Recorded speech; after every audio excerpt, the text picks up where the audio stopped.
So we're here on the first day of the meeting of the World Committee on Food Security, which is the foremost intergovernmental space that discusses all the issues to do with food security and nutrition in the world. And we're here as a very strong 4I delegation.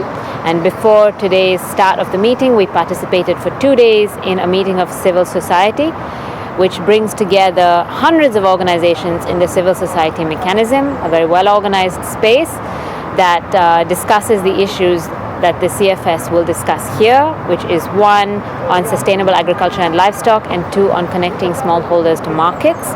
And the civil society space was able to intervene quite strongly in both these spaces to bring some of our key messages.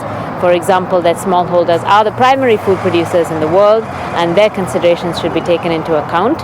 And what makes the civil society voice and space very strong is also that it's led by social movements, so people really affected and have the most contribution to make on these issues. The civil society space also discusses some of the long-term strategy as regards the World Committee on Food Security.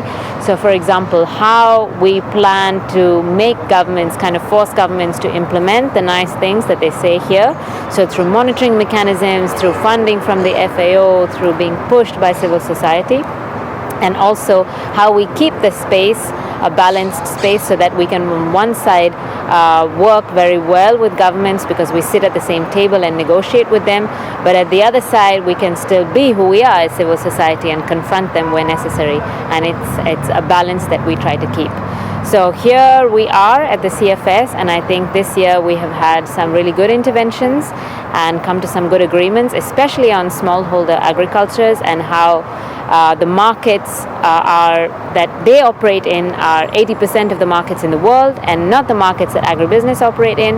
And we have some really good new agreements here. And now the question is how we take that and amplify it and tell all the governments about it and take it to the regional and local level.